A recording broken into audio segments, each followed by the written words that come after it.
প্রিয় ভাইরা আমার, সেই কোরআনের কথা আজকে আমাদের কাছে ভালো লাগে না, ভালো লাগে না, সত্যি কথা বলছি। হয়তো আলহামদুলিল্লাহ আপনারা আমার কাছ থেকে দুটো কথা শুনছেন, আমি এটাকে অস্বীকার করব না, কিন্তু দেশে ঘরের নিয়ম, দেশে ঘরের বর্তমান প্রথা, মানুষ গজল বললে শোনে, শিল্পীদের দিয়ে গায়ক শিল্পীদের দিয়ে গজল গাওয়ালে তার প্রতি আকৃষ্ট, জীবনী বললে আর কাহিনী বললে তার প্রতি মানুষ আকৃষ্ট, ঘটনা বললে মানুষ তার প্রতি আকৃষ্ট, কিন্তু প্রকৃত কোরআন হাদিস বললে মানুষের ব্রেন ক্যাচ করে না, কথা বলে মানুষের রেডারে ধরা পড়ে না, কি বলছে কি জানি। তার মানে কোরআন না পড়ে কোরআন নিয়ে গবেষণা আর ভাবনা চিন্তা না করে আমাদের ব্রেন গুলো সব বদ্ধ হয়ে গেছে, ব্রেন গুলো সব বুঝে গেছে। ফলে একটু যদি চাপ পড়ে ব্রেনে, সে কথা আমরা আর ধরতে রাজি নই, সে কথা বুঝতে আর রাজি নই, বরং আমরা নরমালে কিছু শুনতে পেলি সেদিকেই বেশি আমরা আকৃষ্ট। তো একটা সুন্দর মজলিস, একটা নীরব নিস্তব্ধ পরিবেশ ভাই, সেজন্য আমি আপনাদের কাছে কোরআনের কিছু খাস কথা আপনাদেরকে শোনাচ্ছি। যাদের নসিবে আছে শুনুন, আর নসিবে না থাকলে আমার আর কিছু করার নেই। ভাই আমি মঞ্চের বক্তা, আপনারা আমার শ্রোতা। তা আমি দেখতে পাচ্ছি এই সমাজ ব্যবস্থাতে শরীয়ত বিরোধী অনেক কার্যকলাপ চলছে। এ ব্যাপারে আল্লাহর কোরআনের বার্তা আছে, নবীর হাদিসের বার্তা আছে। আমি দেখছি আমি এই সমাজের দোষগুলো যদি কোরআন হাদিসের আলোকে তুলে ধরি, লোকগুলো আমার উপরে রাগ করবে, আমার উপরে অসন্তুষ্ট হবে, হয়তো আমাকে আর দাওয়াত করবে না, কিংবা যে বা যারা আমাকে দাওয়াত করেছে তারা আমাকে ভালো হাদিয়া নজরানা আর সন্তুষ্টি চিত্তে দেবে না। অতএব দরকার নেই বাবা, এরা যা পারে করুক গে, যা, আমার টাইমটা পাস করতে পারলি আমার টাকা। এখন বলেন, নবীর উপরে আল্লাহ যে কোরআন নাজিল করেছেন তা যদি পৌঁছে না দিলে, নবী রাসূল হওয়ার দায়িত্ব পালন করেনি বলে প্রমাণ যদি হয়, তাহলে আমি দিনের পক্ষে একজন আলেম সেজে হকের বাণী, সত্যের বাণী, অন্যায়ের বিরুদ্ধে ন্যায়ের বাণী আমি যদি প্রচার না করি, তো কিয়ামতের দিনে আল্লাহর কাছে ইমাম হিসাবে, আলেম হিসাবে, মুফতি হিসাবে, পীর সাহেব হিসাবে আল্লাহ পাকের কাছে কৈফিয়ত দিতে হবে না। তো বাহ, আপনারা তো ফাইন উত্তর দিলেন। কৈফিয়ত দিতে একদম কোনো ছাড় নাই, কোনো ছাড় নাই। তুমি ইমাম হও, আলেম হও, মুফতি হও, পীর সাহেব হও, যেই হও না কেন, তুমি যখন দিন প্রচারের, ধর্ম প্রচারের দায়িত্ব নিয়েছো, তাহলে তোমার যতটুকু জ্ঞান আছে ওই জ্ঞানটুকু তোমাকে তোমার বেল্টের ভিতরে, তোমার এরিয়ার মধ্যে, তোমার যেখানে কথা চলে সেখানে তোমার পৌঁছে দেওয়ার দায়িত্ব। কোন স্বার্থে, কোন স্বার্থে, সম্মানের স্বার্থে, অর্থের স্বার্থে, নেতৃত্বের স্বার্থে তুমি সত্যকে গোপন করতে পারবে না। তুমি কোন অবস্থাতেই অন্যায়টাকে হজম করতে পারবে না। একটা জায়গায় দাঁড়িয়ে বিচার করুন ভাই, আমরা আলেম নই, আমরা আমাদের পরিবারের প্রধান, সংসারের অভিভাবক। এখন আমার সংসারের যারা সদস্য, আমার স্ত্রী আছে, আমার ছেলে মেয়ে আছে, তো আমি ধর্মের দৃষ্টিতে আমার যতটুকু জ্ঞান আছে সেই জ্ঞানের আলোকে আমি দেখছি আমার বউটা ইসলাম বিরোধী অন্যায় ভুল কাজ করছে, আমার ছেলেটা সেও শরিয়ত বিরোধী কার্যকলাপ করছে, আমার মেয়েটা সেও আল্লাহ আল্লাহ রসুলের বিরুদ্ধে পথে চলছে। বিশ্বাস করুন বাবা, আপনি আলেম না হন, ইমাম না হন, আপনি মুফতি আর পীর সাহেব না হন, আপনি একজন সংসারের অভিভাবক হিসাবে আপনার যতটুকু জ্ঞান, অতটুকু জ্ঞানের ভিত্তিতে আপনার পরিবারটাকে ভালো পথে ফেরানোর উপদেশটা আপনার দেওয়া লাগবে। কি বলছেন? খুব সাবধান। ওয়াজ শুনে সুবহানাল্লাহ বলে বাড়ি গেলুম, ভাই ওর নাম শুধু ওয়াজ না। আমার আল্লাহ পাকের নবী বলেছেন বাল্লিগু আন্নী ওয়ালাউ আয়া।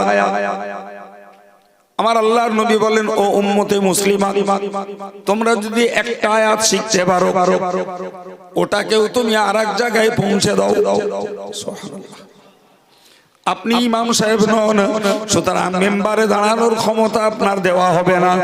আপনি মাওলানা মুফতি নন, এই মঞ্চে আপনাকে বকার জন্য দায়িত্ব দেওয়া হবে না। আপনি পীর সাহেব নন, খানকায় আপনার বসার অধিকার দেওয়া হবে না। কিন্তু আপনি পরিবারের প্রধান হিসাবে আপনার বাড়িটার কথা বলার জন্য কেউ আপনাকে বাধা দেওয়ার ক্ষমতা রাখে না।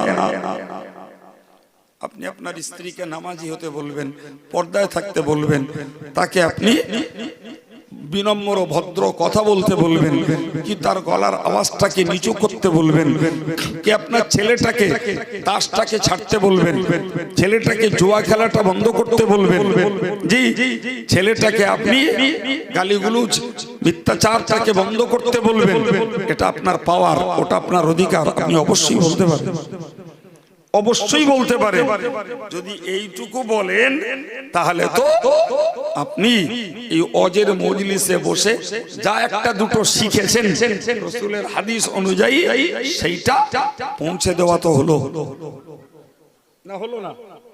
জোরে বলেন, তাহলে হাদিসটা আমল হলো। এখন দেখলাম আমি পৌঁছে দিয়ে আমার বিবি বাচ্চারা কেউ আমার কথা মানলো না, তা না মানুক, আমার দায়িত্বটা তো পালন করতে পারলাম না, কি বলছেন? আমার দায়িত্বটা তো পালন করতে পারলাম। হাদিস শরীফে এসেছে রাসূল করিম সাল্লাল্লাহু আলাইহি ওয়াসাল্লাম বলেছেন, জি এমন একটা জমানা আসবে যে জমানাতে তোমরা দেখতে পাবে, যে জমানাতে তোমরা দেখতে পাবে যে ছেলে বাপের কথা নিচ্ছে না, ছাত্র শিক্ষকের কথা নিচ্ছে না, মুরিদ পীর সাহেবের কথা নিচ্ছে না, ছাত্র মাস্টারের কথা নিচ্ছে না। আচ্ছা ভাই, এরকম পরিস্থিতি আজকের যুগে সত্য ঘটছে না, ঘটে না? তো সাহাবীরা বললেন হুজুর ওই রকম একটা পর্যায়ে যদি আমরা পড়ি তা আমরা করবোটা কি? একটা প্রশ্ন। আমরা যদি বেঁচে থাকি তো আমার আলাওয়ালাদেরা আমার কথা নিবে না, কি আমি শিক্ষকতা করব তা আমার ছাত্র আমার কথা নিবে না, তো এরকম অবস্থাতে কি করব? আল্লাহ পাকের নবী বললেন আদু ইলাইহিম হাক্কাহুম ওয়াসআলিল্লাহ লাকুম। ওগো উম্মতে মুসলিমা, ওই সময়ে তুমি তোমার ডিউটিটা পালন করো, তোমার দায়িত্বটা তুমি পালন করো, তোমার পাওনা গন্ডা তুমি আল্লাহর কাছে চেয়ে নাও। সুবহানাল্লাহ, একটু মন খুলে বলে, তুমি তোমার দায়িত্ব পালন করো। তুমি স্বামী হিসাবে স্ত্রীকে পর্দানসীনা, ধার্মিকা, আল্লাহওয়ালি হওয়ার জন্য, বানানোর জন্য বলো এবং চেষ্টা করো। তোমার বাচ্চাটাকে তুমি নামাজি মুসল্লি বানানোর চেষ্টা করো, তোমার মেয়েটাকে তুমি পর্দা আবৃতা বানানোর তুমি চেষ্টা করো, ওটা তোমার ডিউটি। জি এরপরে তোমার অধীনে যারা, তারা যদি ওটাকে কার্যকর না করে তোমার লস নেই। আমি রাসূল বলছি তোমার যেটা পাওনা ওটা তুমি আল্লাহর কাছ থেকে চেয়ে নিও। জোরে বলেন, আর একটু জোরে বলেন। তাহলে তুমি যে দায়িত্বটা পালন করছো, তোমার কষ্ট, তোমার মেহনতের মূল্যটা কেউ না দিলেও আল্লাহ তোমায় দেবে। আমি ওয়াজ করলাম বেনামাজির নামাজ পড়ার জন্য, সুদখোরকে সুদ ত্যাগ করার জন্য, গান ভক্তকে গান বাদ দেওয়ার জন্য, বেপর্দার মায়েদেরকে পর্দা আবৃতা হওয়ার জন্য। যুবকগুলোকে বললাম জি তোমরা গান, জুয়া, তাস, মদ এগুলোকে বাদ দাও, তোমরা মোবাইলটা রাফ ইউজ করে ফ্রি ফায়ার আর পাবজি খেলাটা বাদ দাও। জি যতটুকু আল্লাহ মনে করালেন কিছু কথা বললাম, আমার শ্রোতারা সে কথাগুলো ধরে নেন, দাম দিল না, শ্রোতারা দাম দিল না, নেকির কাজটা করলো না, পাপের কাজটা ছাড়লো না, আর আমি তো বলে চলে যাবো জি তো আমি যে আল্লাহর বান্দাদের, আমার ভাইদের বোনেদের, এদের যে হেদায়েতমূলক দুটো কথা বলেছি, কেউ না জানলেও আল্লাহ তো জানে। তাহলে আমার পাওনা গন্ডা কে দেবে? জি আরে আজগার জামার পয়সা দেবে, ওটা আমার পাওনা গন্ডা নয়। আমার পাওনা গন্ডা আল্লাহর কাছে। আজগার তো দেবে আমার তেল খরচ, আমার কষ্টের মূল্য, আমার ড্রাইভার খরচ, আমার সময়ের মূল্য। অজের মূল্য থোড়াই আজগার দেবে?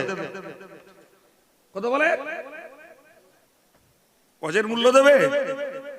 অজের মূল্য কে দেবে? জোরে বলে। সুতরাং আমরা যদি আল্লাহর দ্বীনের পক্ষে আমাদের পরিবারের কাছে এই দায়িত্বটা পালন করি, তাহলে আমাদের মূল্য কে দেবে? সুতরাং আমি অনুরোধ করে বলবো, আসগার আলী বছরে একটা করে সভা দেবে, আর তার পছন্দনীয় বক্তাদের আনবে, আর আমাকে ধরুন প্রতি বছর রাখছে। তো আমি বলে বেরিয়ে গেলাম, এক বছর আগে এখানে এসেছিলাম আর এক বছর পরে এলাম, মাঝখানে এখানে কে হজ করেছে না করেছে আমি জানি না। আমি আপনাদেরকে অনুরোধের সঙ্গে বলতে চাইছি, বাবু বিশ্বাস করুন, এই আসগারের বাড়ি শুনুন আর মসজিদে শুনুন, ওই মাঝে মধ্যে খামসা কাটা এক আধ দিন শুনলে এ জাত সমাজ হেদায়েত হবে না। আমার কাছ থেকে লিখে স্ট্যাম্প মেরে নেন, হেদায়েত হবে না। হেদায়েত যদি এই জাত আর সমাজকে করতে হয়, জীবনী বলে না, কাহিনী বলে না, শুধু লেকচার শুনে না। আমার একান্ত অনুরোধ, প্রত্যেকটা পরিবারে আমাদেরকে হুজুর হওয়া লাগবে। বুঝতে পারেননি? কি হওয়া লাগবে? কি হওয়া লাগবে? বাপের হুজুর হতে হবে, স্বামীর হুজুর হতে হবে। বাপ হুজুর হলি ছেলে মেয়ে সোজা হবে, স্বামী হুজুর হলি বউ সোজা হবে, ভাই হুজুর হলি ছোট ভাই বোনগুলো সোজা হবে। আপনি বলবেন হুজুর আমরা হুজুর হব, জীবনে মাদ্রাসায় পড়িনি, মাদ্রাসার চৌকাঠ ডিঙাইনি, এই তো আপনাদের হুজুর বানানোর শিক্ষা তো দিয়ে দিচ্ছি। আবার মাসায় যেতে হবে, এই তো দিয়ে দিচ্ছি। এটা কি? এটা বড়দের মাদ্রাসা নয়? বলেন বলে। আরে বাবা, ওটা শিশুকালেদের ছোট বয়সে পড়ার জন্য মাদ্রাসা। প্রকৃত কোরআন হাদিসের আলোচনার মজলিস গুলো কি বড়দের জন্য মাদ্রাসা নয়? কি ভাবছেন আপনি? তলেবুল ইলম শুধু ওরা না, যে তলেবুল ইলমদের পায়ের নিচে ফেরেশতারা নূরের ডানা বিছিয়ে দেয়, এটা শুধু মাদ্রাসার ছাত্ররা না, যারা খালিস নিয়তে ওয়াজের মজলিসে বসে এদের পায়ের নিচেও ফেরেশতারা নূরের ডানা বিছিয়ে দেয়। সুবহানাল্লাহ। আমি কি বলতে বলতে এই জায়গায় এসেছি, একদম গোড়া থেকে মাপা ওয়াজ। মাপা ওয়াজ।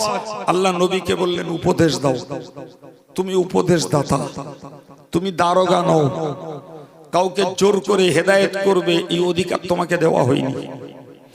ইসলামে জবরদস্তি নাই, বরং দায়িত্ব হলো যা নাজিল করেছি পৌঁছে দাও। পৌঁছে যদি না দাও তাহলে রাসূল হওয়ার দায়িত্ব পালন করনি বলে প্রমাণ হবে।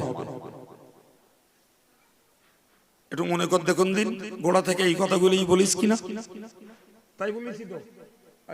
ঠিক এই পর্যন্ত এসে বললাম, নবীকে যদি কৈফিয়ত দিতে হয় তাহলে একজন ইমাম, একজন আলেম, একজন বক্তা, একজন পীর সাহেবকে তিনি যদি আল্লাহ তাকে যতটুকু জ্ঞান দিয়েছেন ততটুকু যদি সমাজের প্রয়োজনে প্রচার না করেন, বলেন কৈফিয়ত দিতে হবে।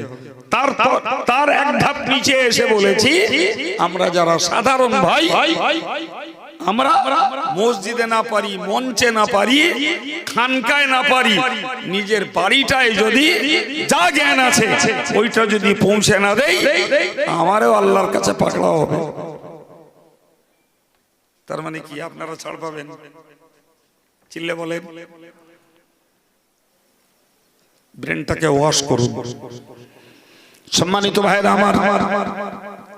আমার আল্লাহ পাক নবীকে শিখিয়ে দিলেন, ও নবী তুমি মনে রাখো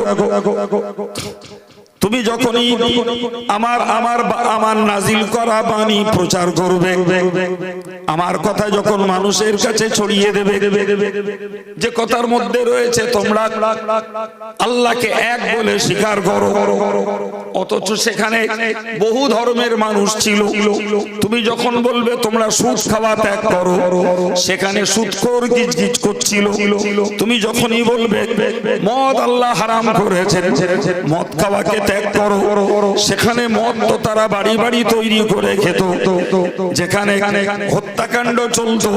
তুমি যখনই বলবে তোমরা হত্যা করো না, হে ভাইরা আমার, তখনই তো এক কথায় ওই লোকগুলো তো রাখবে, নবীর দুশমন তো তৈরি হবে, নবীর বিরুদ্ধে শত্রু হবে, নবীর বিরুদ্ধে গালি গলুজ তো করবে, নবীকে জানে মারার চেষ্টা করলো, নবীকে বয়কট করলো, নবীকে তারা রীতিমতো বিষাক্ত বাক্যে বিদ্ধ করলো। করেছে না করিনি? চিল্লে বলছেন না কেন? এই কথা জীবনে শোনেননি আপনি? আজও তাই হচ্ছে, আজও তাই হচ্ছে। আমি যদি সমাজ যা চায়, সমাজ যে ওয়াজ পছন্দ করে ওই ওয়াজ যদি করি, আমার গাল দেবে না, সমালোচনা করবে না, আমার শত্রু কেউ হবে না, আমারে যথেষ্ট লোকে সম্মান করবে, ভক্তি করবে। আছে কত বক্তা আছে না?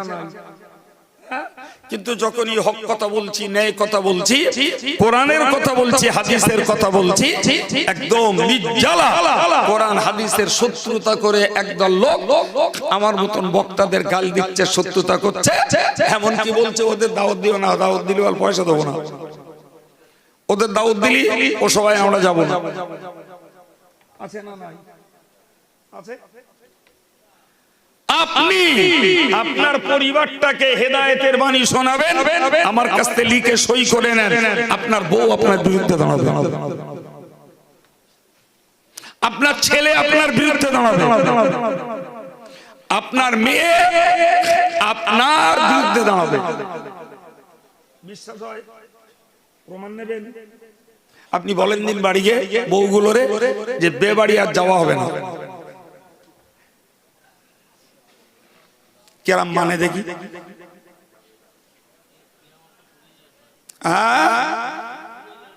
বাড়ি শুরু হয়ে যাবে কিয়ামত। তাহলে আমার কথা টাটকা প্রমাণ হয়ে গেল, আমার কথা টাটকা প্রমাণ হয়ে গেল।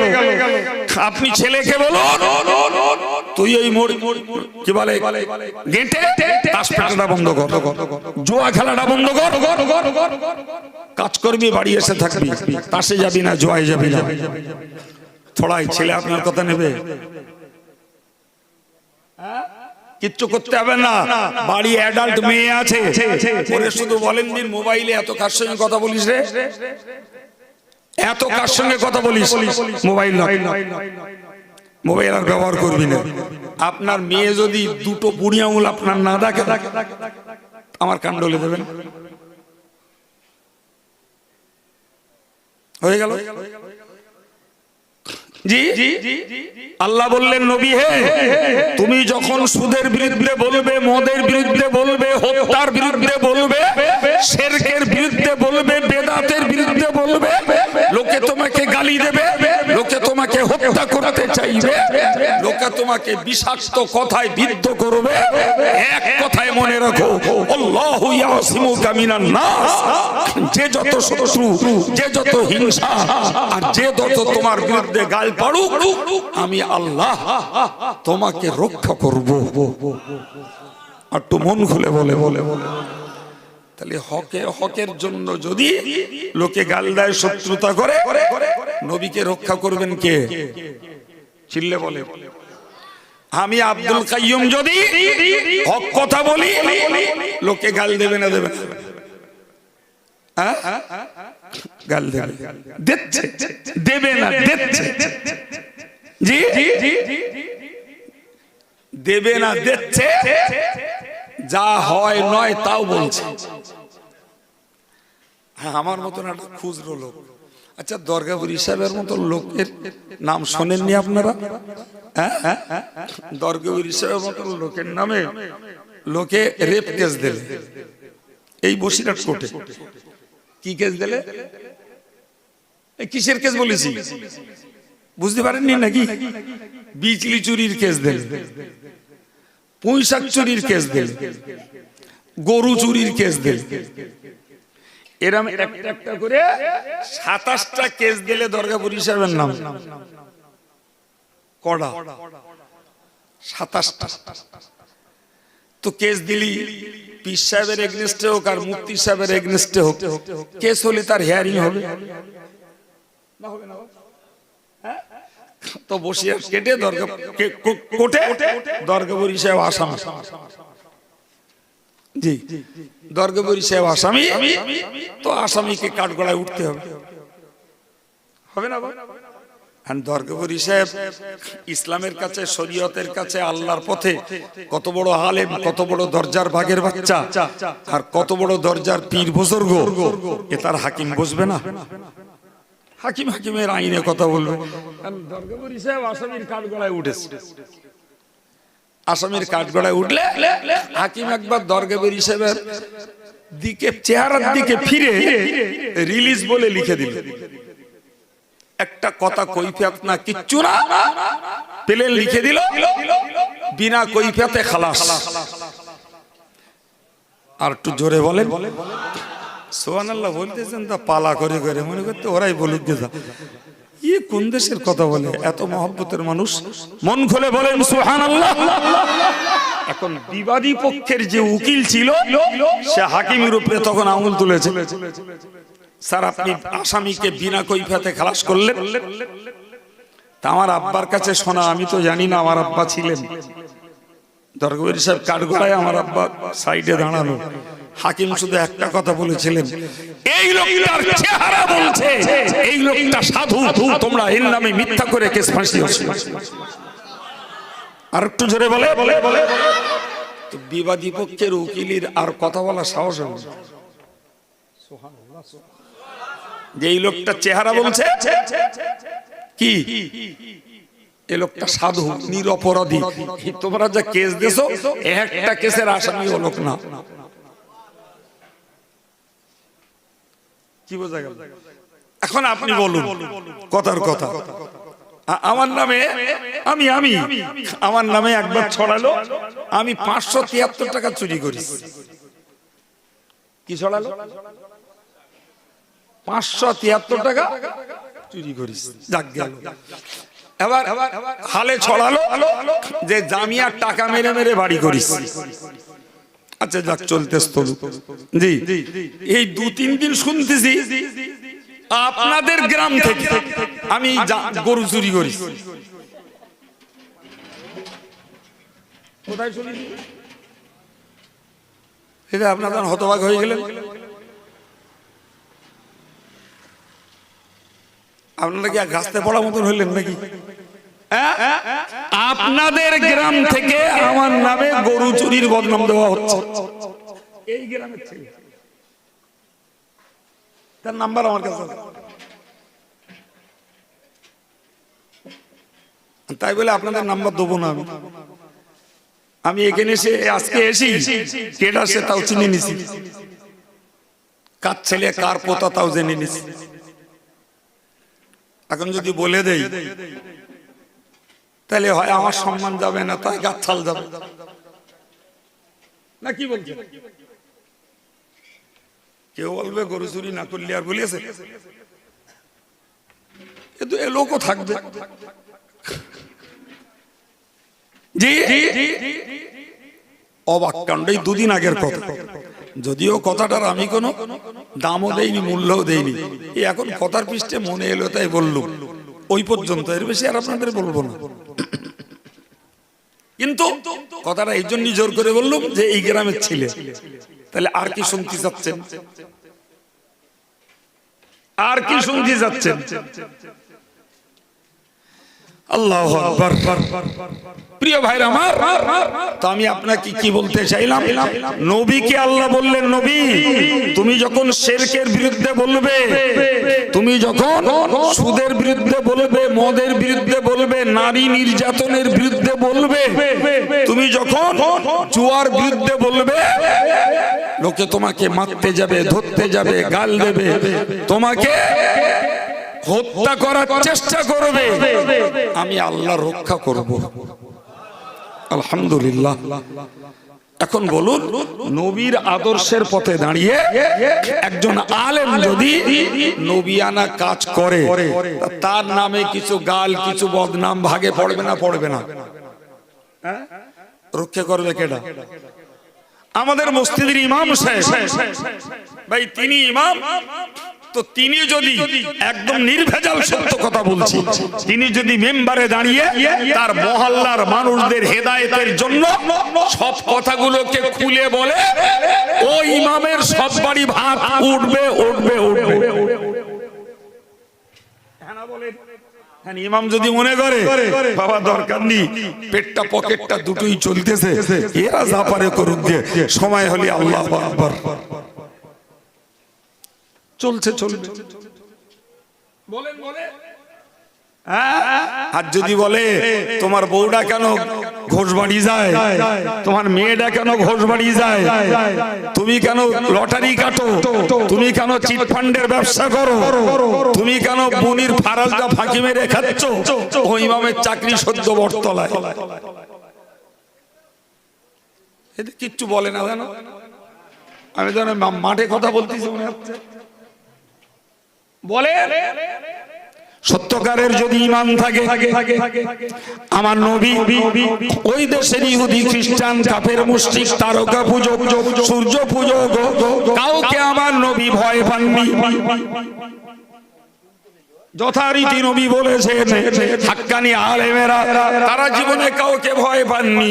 সত্যকারের যিনি আল্লাহর পথের প্রতীক, খাঁটি একজন ইমাম সাহেব, মুসল্লিরা তার চাকরি রাখবে না, নেবে, তার চাকরি রাখবে না, চাকরি তাকে বাতিল করে দেবে, তার বেতন দেবে না, বেতন তারা আটকে দেবে, ওটা কথা নয়। আমার মহল্লার মুসল্লি তোমরা, তোমার হেদায়েতের জন্য তোমার বিরুদ্ধে ত্রুটিটা তুলে ধরা তো আমার কোরআন আর হাদিসের পক্ষে খেদমত, ঠিক না ভুল? আমার রক্ষা করবে কে? একদম শেষ স্টেজে এসে এবার বুঝুন, আমার বৌরি বেবাড়ি যেতে মানা করলি ও জেদ করে যাবে, ছেলের মার্কেটে যেতে মানা করলি যাবে, আমার যুবক ছেলেটার ঘোষ বাড়ি যেতে মানা করলে ওখানে বেঈমান হতে যাবে, আমার মেয়েটাও যাবে, জি কপাল পুরলি যাবে। কিন্তু আমি আব্বা হিসাবে আমার দায়িত্ব পালন করে ক্ষমতায় পারবো না, আইনে কষতে পারবো না, বারণ করছি তোরা ওতে যাস না, ওখানে যাওয়া হারাম, ওখানে যাওয়া শিরক, তোরা যাস না বিয়ে বাড়ি, পাক্কা হারাম, যাস না ঘোষ বাড়ি, ওটা শিরক, যাস না তোরা ছেলের মার্কেটে, আমি তোদের মাল পোশাক পরিচ্ছদ কিনে আনবো, শুনবে না, চলে গেল। জি আমি আমার দায়িত্ব পালন করলাম, পাওনা গন্ডা আল্লাহর কাছ থেকে নেব এবং আমার মান, আমার মর্যাদা রক্ষা করবেন আল্লাহ। কে রক্ষা করবে? জি ডাঁটতে বলতে শিখুন না যে হুজুর আমি আমার দায়িত্ব পালন করেছি, ছেলে নেইনি তো আমি কি করব, ওইটা ডাঁটতে বলতে শিখুন, ওইটা নির্ভয়ে বলতে শিখুন। তবে বাংলায় একটা কথা বলে জানেন তো, গোড়া কেটে আগায় পানি দিলি সে গাছ আর বাঁচে, এই বলে না? বলে না? আমার আল্লাহ নবী বলেছিলেন, নবী আমার বলেছিলেন, মুরু আওলাদাকুম বিসসালাতি ওয়া হুম আবনাউ সাব'a সিনিন, ওগো দুনিয়ার অভিভাবকের দল, তুমি তোমার বাচ্চাটাকে 7 বছর বয়স হলে নামাজ পড়তে তুমি আদেশ করো। অদরিবুহুম আলাইহা ওহুম আবনাউ 10 সিনিন। তুমি তোমার বাচ্চাটার 10 বছর বয়স হলে পরে নামাজ না পড়ার জন্য তুমি তাকে মারো। আবার আল্লাহ নবী জানালেন 7, 8 নয়, 3 বছর মুখে মুখে বলো, 10, 11, 12, 13, 14, 5 বছর নামাজ না পড়লে তাকে মৃদুমন্দ প্রহার করো। 15 বছর বয়সে তোমার বাচ্চাটা যখন পৌঁছে যাবে, এই 5 বছরের মেহনতে ওর নামাজ আর কাজা যাবে না। তোমার একগা মারির ভয়ে ও জাহান্নামের আগুন থেকে বেঁচে যাবে। ঠিক না ভুল? তাহলে নবীর দরদ, সন্তানের প্রতি আমার যা দরদ, আমার নবীর দরদ তার থেকে বেশি। ঠিক না ভুল? আমার দরদ বেশি বলে আমি তারে মারি নে গো। আমার বিরাট দরদ বাচ্চা ছেলে, আর আমার নবী 10 বছরের বাচ্চারে নামাজ না পড়ার জন্য কি বলেছে বলে? জোরে বলেন, কি বলেছি? মারতে বলেছেন। তাহলে নবী নিষ্ঠুর নয়, নবীর দরদ বেশি। তুমি যদি আজকে মারো, তোমার বাচ্চাটা নামাজি হয়ে যাবে, বিনিময়ে জাহান্নামের আগুন থেকে বেঁচে যাবে। সুবহানাল্লাহ হবে না বাপ? তাহলে আমার বাচ্চার প্রতি আমার দরদ বেশি না নবীর দরদ বেশি? সুবহানাল্লাহ। হায় রে হায়, নিজের ভালোটা নিজে বুঝলাম না, মক্কার নবী বুঝলো আমার বাচ্চার দরদ।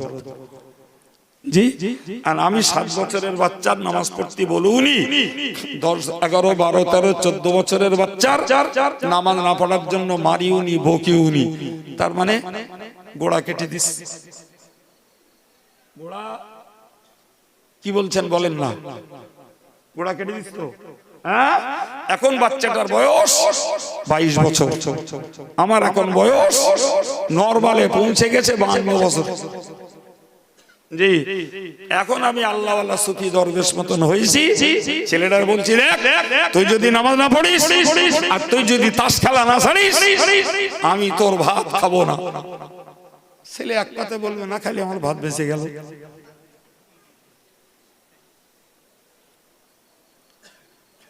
আর আপনার যদি কিছু থাকে, আমার কথা যদি না শুনিস, এক পুরো জমি তোর দেবো না।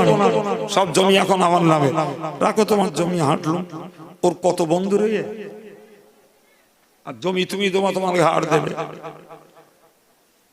তুমি দেবা, তোমার ঘাড় দেবে। আগেকার যুগে ভারতবর্ষের আইন ছিল তেজ্য পুত্র। যদি কোনো বাপ বেটারে ডিট করতো তেজ্য পুত্র বলে, ও আর জমি জায়গায় পেত না। এখনকার ডিট হচ্ছে, আইন হচ্ছে, তেজ্য পুত্র লেখো, জমিটা দেতাই লেখো। সেই যদি ছেলের জমি দিয়ে দিলে, তা কি ও টাইট করলে তুমি? তেজ্য পুত্র লেখো, জমিটা দিয়ে লিখে দাও। কি বুঝছেন? আমার কথা কিছু বুঝতে পারছেন? এখন বলে এর নাম কি বললুম? গোড়া কেটে ওতে আর হবে। রাত 1:30টার সময় অস শেষ করেছি। একটা লোক আমারে মানে অনিচ্ছার উপরে, আমার শারীরিক তখন আর ভারসাম্য নেই, না হুজুর আমার বাড়ি একটু চলে। বারবার লোকটা বিরক্ত ধরাচ্ছে, সত্যি অনিচ্ছার উপরে গেছি। গিয়ে দেখি তার মা আছে বেঁচে, তার স্ত্রী আছে, 2টো ছেলে, ছেলে 2টো জোগাড় করেছে। আমার বাপ বলছে, বলে হুজুর আমার এই ছেলে 2টো নামাজ পড়ে না। তা আমি ওকে বলেছি, নামাজ যদি না পড়ে তাহলে ওর আমি ভিটে জায়গা দেবো। আমি মনে মনে মনে মনে বলছি, জোরে বলিনি তখনও, আমি মনে মনে বলছি, তুমি ভিটে জায়গা না দিলে ওর বইয়ে গেল। তারা সব সান্ডালো ছেলে, ওইরকম 25-27 বছর বয়স, ওর জায়গা না দিলে ওকে কিছু দেয় আসে। তা আমি ওকে বললাম, বাবা মূর্তি যখন হবে বাবা, তা নামাজ কালামটা পড় বাবা, এরকম করছি কেন? তোর আব্বা বলছে। ছেলে 2টোর যা দেখলুম, খারাপ বলা যাবে না তাদের, তারা খুব একটা খারাপ না, ভালো। বলছে হুজুর সত্যি কথা বলতে কি আমার বাপ আমার কাছে ছোটবেলায় কিচ্ছু শেখায়নি, বাপের সামনে বলতে। যাই হোক, আমরা ছোটবেলায় কিছু না শেখার জন্য যা হওয়ার তা হয়েছে। নামাজ পড়তুম না, তাস খেলতুম, জোয়া খেলতুম। তবু আপনার রস শুনে, হাফেজ সাহেব হুজুর কেবলা রস শুনে আমরা নামাজ কালাম ধরেছি, ওই অন্যায়গুলো বাদ দিয়েছি। তবে হুজুর বুঝতে তো পারতেছেন, একে যুবক ছেলে, তাতে আবার কাজ কামে থাকি, একাদক তো নামাজ আমার একটু উল্টোপাল্টা হয়, ঠিক এরকম তো আমরা সেটাও চেষ্টা করি যাতে না হয়। তা আমার বাপ ওই এক তো কাজা গেলি বাড়ি তোলপাড় করবে। আচ্ছা বলেন হুজুর, আমাদের বিয়ে দেওয়া হয়েছে, ওইভাবে যদি বাড়ি তোলপাড় করে তাতে একটা খারাপ লাগে না? আচ্ছা ছেলে দুটো খারাপ বলছে? হ্যাঁ না বলে? আমি ছেলে দুটোর কথা শুনে আর বাপটার বললুম, আমি ভাই এরা যে কথা বলছে ঠিক, তা বলছে হ্যাঁ হুজুর ঠিক।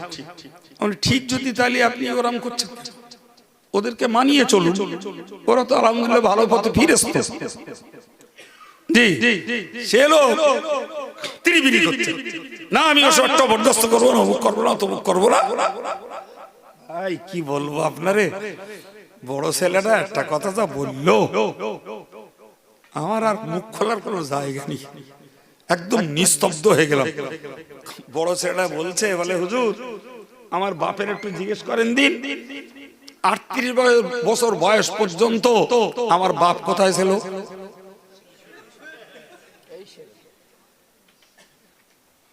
একদম মুখের উপর।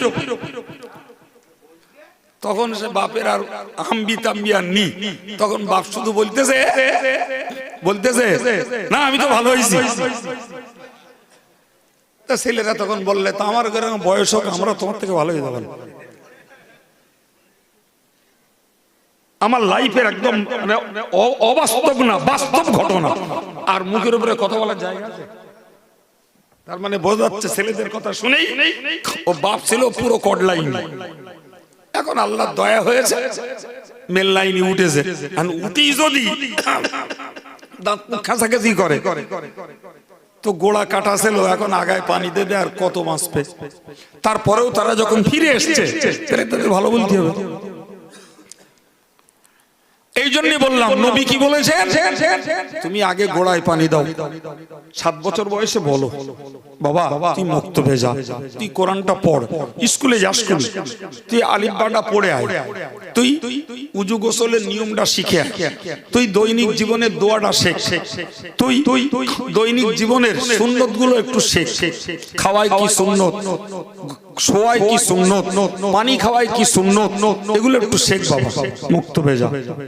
বাপ যদি মা যদি তদারকি করে বাচ্চাটাকে মক্তবে পাঠায় ভাই, তাহলে ওর প্রাথমিক শিক্ষাটা বলো মক্তব থেকে হয়ে যায়। ও যখন মক্তবে যাবে সত্যি সত্যি উজু করা শিখবে, পেশাব করে পানি নেওয়া শিখবে, ও গোসলের ফরজগুলো শিখবে, ও কোরআনটাও শিখবে। ভাই 10 বছর বয়স হলে তখন ও নামাজ পড়তে বললে ওর মনে একটা তৃপ্তি আসবে।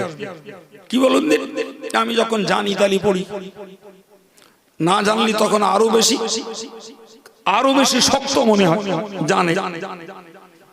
সম্মানিত ভাইরা আমার, আমি আপনাকে ওয়াজ করছিলাম, রাসূল বলেছেন 7 বছর বয়সে বাচ্চাকে নামাজ পড়তে আদেশ করো, 10 বছর বয়স হলে তাকে তুমি এবার প্রয়োজনে মারো, 15 বছর বয়সে তোমার বাচ্চা নামাজ না পড়লে তার নামে গোনা লেখা হবে, তোমার বাচ্চা গান শুনলে গোনা লেখা হবে, তোমার বাচ্চা যদি মোবাইলে ফ্রি ফায়ার আর পাবজি খেলে গোনা লেখা হবে, তোমার বাচ্চা সাবালেগ হয়ে গেছে, সে যখন পর স্ত্রী পর কন্যাকে লোভনীয় দৃষ্টিতে দেখবে গোনা লেখা হবে, সে যদি মদ খায় জুয়া খেলে গোনা লেখা হবে।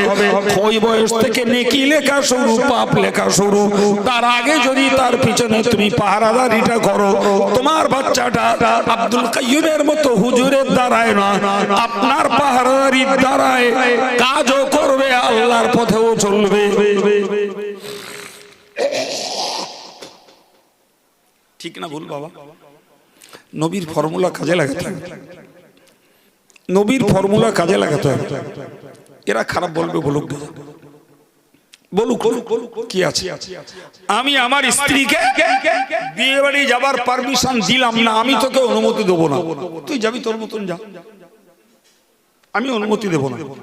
আমি ছেলের মার্কেটে তোকে যেতে অনুমতি দেব না। ঘোষ বাড়ির নামে তুই যদি গেছিস, বাড়ি আসলি তওবা করলি, তবে তোর রান্তি দেবো। তোর পিছনের গুলো খেয়ে যাবে, সামনে আবার যদি করিস সেইগুলো জমবে। আপনি চিন্তা করতে পারতেছেন? ঘোষ বাড়ির ছবি আমার কাছে আছে, একটা ছেলে টুপি মাথায়, টুপি নিকো, গায়ে বড় জামা আছে, তার কাঁধে একটা উঠেছে, মানে একটা দাঁড়িয়ে আর একটা তার কাঁধে উঠেছে, আর উঠে নাচতেছে, আর এ ছবি তুলতেছে। আচ্ছা বলেন দিন, এই কি মানুষের আত্মা এগুলো সম্ভব? বিশেষ করে যাদের ভিতরে কলেমার বাণী রয়েছে, কি করে সম্ভব ওইটা? অবাক কাণ্ড, আশ্চর্য ব্যাপার। জি ভাই, শয়তান তো শয়তানের ফাঁদ খুলবে রে বাবা। তা আমি ফাঁদে পা দেবো কি দেবো না আমার ভাবতে হবে না? কোরআন শরীফে আল্লাহ বলেছেন, ওয়াকালা শাইতানু লাম্মা কুদিয়াল আমরু ইন্নাল্লাহা ওয়া'আদাকুম ওয়া'দাল হক। কিয়ামতের দিনে যখন জাহান্নামীদের জন্য জাহান্নাম নির্বাচন হবে, তো জাহান্নাম নির্বাচন হলে জাহান্নামীরা এক জায়গায় সব জমা হবে। শয়তান কোথায় ছিল, ও দুম করে সেখানটায় চলে আসবে, এসে বলবে আল্লাহর ওয়াদা একদম খাঁটি ওয়াদা। বলে সে কি? বলে আল্লাহর ওয়াদা ছিল যারা নামাজ পড়বে না, যারা গান শুনবে, যারা তাস খেলবে, যারা মদ খাবে, ইত্যাদি ইত্যাদি অন্যায় করবে, তাদেরকে আল্লাহ জাহান্নাম দেবে। আল্লাহ পাক তার ওয়াদা মতো তোমাদের জাহান্নাম দিয়েছে। আচ্ছা রাগ হবে না আনন্দ হবে? শুনলি এই বলেন বাবা, রাগ হবে না আনন্দ হবে? রাগ হবে না। একেতে জাহান্নামের জ্বলন এখন সামনে, আর তাতে শয়তান এসে কাটা ঘায়ে নুনের ছিটি দিচ্ছে, বলতে আল্লাহ একদম খাঁটি ওয়াদা পূরণ করেছে। তো জাহান্নামীরা তখন ইবলিসকে বলবে, এই ইবলিস, তুই তো আমাদের বলেছিলি এসব কিচ্ছু হবে না, জাহান্নাম টাম কিচ্ছু নেই।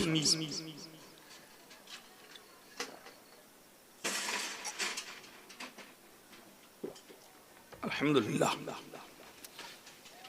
ইবলিস তুই তো বলেছিলি জাহান্নাম টাম কিচ্ছু নেই, যদি হয় তুই আমাদের রক্ষা করবি। আল্লাহ তো জাহান্নাম দিয়েছে, তুই আমাদের ঠেকা। ইবলিস তখন বলবে, আল্লাহ ওই কথাটাও কোরআনে তুলে দিয়েছে, বলবে ওয়া'আদতুকুম ফাআখলাফতুকুম, বলে ঠিকই আমি ওয়াদা করিলাম, তবে আমার ওয়াদা আমি ভঙ্গ করলাম। রাগ বাড়বে না বাড়বে না? তো মানুষেরা তখন তাফসীর কারকেরা লিখেছেন, ওকে দাঁতে দাঁতে পেশাই করবে। মানুষ যখন বিরাট রেগে যায়, দাঁত মুখ খেসাখেসি করে, তো মানুষেরা তখন শয়তানকে এরকম করবে। তো শয়তান তখন বলবে যে তোরা আমার উপরে ওরকম করছিস কেন, কেন করছিস? মা কানা লি আলাইকুম মিন সুলতান, দেখ তোদের উপরে আমার কোনো ক্ষমতা ছিল না, তোদের উপরে আমার কোনো, এই বলেন কোন অধিকার কিচ্ছু ছিল না। আমি তোদেরকে খাওয়া দেইনি, আমি তোদেরকে ফসল দেইনি, আমি তোদেরকে সুস্থ রাখিনি, আমি তোদেরকে নিঃশ্বাস দেইনি, আমি তোদেরকে সূর্যের তাপ দেইনি, আমি তোদেরকে রহমতের বৃষ্টি দেইনি, কিচ্ছু দেইনি আমাদের, যে তোদের কাছে আমি কিছু দাবি করব এরকম কোন খেদমত, কোন পরিষেবা আমি তোদের দেইনি। তবে একটা কাজ আমি করিলাম, সেটা হলো ইল্লা আন দাআউতুকুম ফাস্তাজাবতুম লি, আমি তোদেরকে আমার পথে ডেকেছিলাম। কি করেছিলাম? জোরে বলেন বাবা। তোদেরকে আমার পথে ডেকেছিলাম।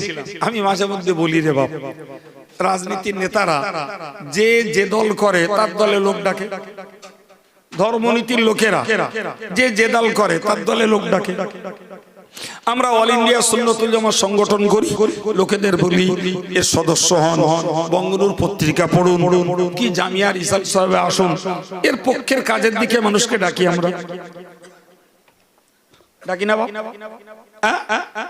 আর আপনি আসবেন কি আসবেন না, সাহায্য করবেন কি করবেন না, আপনি আমাদের সদস্য হবেন কি হবেন না, বঙ্গনুর পত্রিকা পড়বেন কি পড়বেন না, আপনার নিজস্ব একটা চিন্তা আছে, নিজস্ব একটা চাহিদা আছে, আপনার নিজের একটা ইচ্ছা আছে, সিদ্ধান্ত আছে, আপনি আপনার সিদ্ধান্ত মতো কাজ করবেন। আমি বলতেই পারি কিয়ামতের দিন জাহান্নামের দরজার সামনে দাঁড়িয়ে ইবলিস ওই কথাটাই বলবে, মা কানা লি আলাইকুম মিন সুলতান, তোমাদের উপরে আমার কোনো অধিকার ছিল না, ইল্লা আন দাআউতুকুম, কেবলমাত্র আমি তোমাদেরকে ডেকেছি, এইটুকুই করেছি, ফাস্তাজাবতুম লি, তোমরা তোমাদের স্বার্থে আমার ডাকে সাড়া দিয়েছো। তোমাদের স্বার্থ আমি বলেছি নামাজ পড়তে কষ্ট আছে, তোমরা দেখো সত্যি কষ্ট, নামাজ না পড়লে আরাম, শীতকালে উজু করতে হচ্ছে না, রোজা না রাখলে আরাম, আষাঢ় মাসে না খেয়ে শুকুতি হচ্ছে না, দান না করলে আরাম, কষ্ট করে টাকা আয় করেছি আর লোকে দিতে হচ্ছে না, আবার সুদ খেলি টাটকা পয়সা আয়, ওদিকে জুয়া খেললি কোনোদিন লাখ কোনোদিন ফাঁক, সব রকম আছে, লটারি কাটলি যদি একবার বাদে 10 টাকায় 1 কোটি, লাভ তো তোমরা বুঝে নিছো, তোমরা তো লাভ বুঝে নিছো, আমার দোষ দিচ্ছে কেন, আমার উপরে দাঁত মুখ খেঁচাখেঁচি কেন করছো? সুতরাং শোনো, আমি সত্যি কথা একটা বলি, ফালা তালুমুনি অলুমু আনফুসাকুম, আমারে তিরস্কার করো না, আমাকে ভৎসনা দিও না, আমাকে গালমন্দ করো না, আমার নামে দাঁত মুখ খেঁচাখেঁচি করো না, যদি কিছু করতে ইচ্ছা হয় নিজে নিজের নামে করো। আচ্ছা, শয়তান আর জুতো কি করে ভিজে মারবে?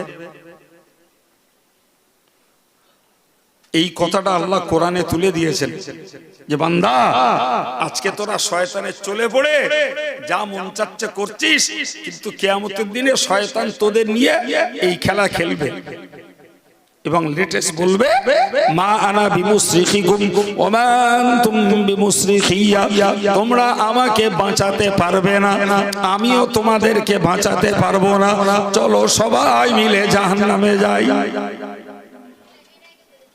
সত্যি কথা, হ্যাঁ প্রিয় ভাই আমার, এখন আপনাকে আমাকে ভাবতে হবে বাবা, যে আমরা যারা শয়তানের কবলে পড়ছি, জি, তাতে আমরা ঠকছি না জিতছি? জ্ঞান বুঝ আল্লাহ কারুর কম দেয়নি, কারুর কম দেয়নি। এই জন্য আমি আপনাদেরকে আজকের আয়াত শুরু করেছিলাম যে মানুষের কাছে হেদায়েতের বাণী, ভালো কথাটা বলতে কম করলে হবে না বাবা, আর অন্যায়টা মানুষকে কর্ণগোচর করতে বাদ দিলে হবে না।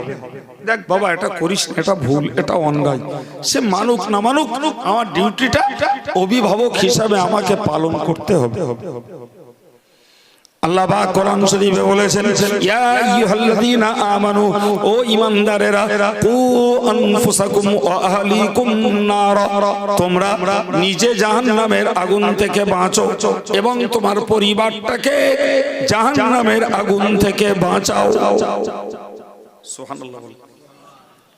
ভাই, এই দায়িত্ব আল্লাহ আমাদেরকে একলা চাপায়নি বাপ, এই দায়িত্ব আল্লাহ আমাদেরকে একলা চাপায়নি। আপনি জানেন, আমার নবীকে আল্লাহ বলেছিলেন, ও আনজির আশিরাতাকাল আকরাবিন, ওগো নবী, তোমার পরিবার পরিজন যারা, তোমার নিকটতম আত্মীয় স্বজন যারা, ও নবী, তুমি ওদেরকেও জাহান্নামের আযাবের ভয় দেখাও, ওদেরকেও জাহান্নামের আযাবের। আচ্ছা, নবীর উপরে দায়িত্ব চাপাচ্ছেন আল্লাহ যে তুমি তোমার পরিবারকে জাহান্নামের আযাবের ভয় দেখাও, তাহলে আমাদের উপরে ও দায়িত্ব চাপবে না চাপবে না? আমার আল্লাহ নবীকে বলেছিলেন, ওয়ামুর আহলাকা বিসসালাতি ওয়াসতাবির আলাইহা, ও নবী, তুমি তোমার পরিবারকে বলো তারা যেন নামাজ পড়ে, নামাজ পড়তে তাদেরকে আদেশ করো, ওয়াসতাবির আলাইহা, নামাজ পড়তে গেলে যে কষ্টটা হবে ওতে যেন তারা ধৈর্য ধরে।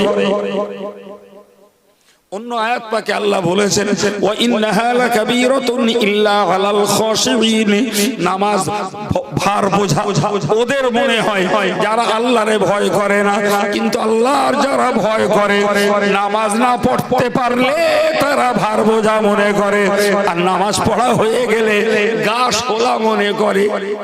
সুবহানাল্লাহ। নামাজি মানুষগুলো যখন কাজের চাপে পড়ে তখন ফাঁক খোঁজে, কোন ফাঁকে নামাজটা পড়ে লওয়া যায়। আর নামাজটা পড়া হয়ে গেলি বলে খাওয়া 2 ঘন্টা পরে হবে না, নামাজটা তো পড়া হয়েছে। সুবহানাল্লাহ। তাহলে কি বোঝা গেল? নামাজ খোদাকে যারা ভয় করে নামাজ না পড়লে তাদের ভার বোঝা মনে হয়, আর আল্লাহরে যারা ভয় করে না নামাজ পড়তে গেলে তাদের বোঝা মনে হয়।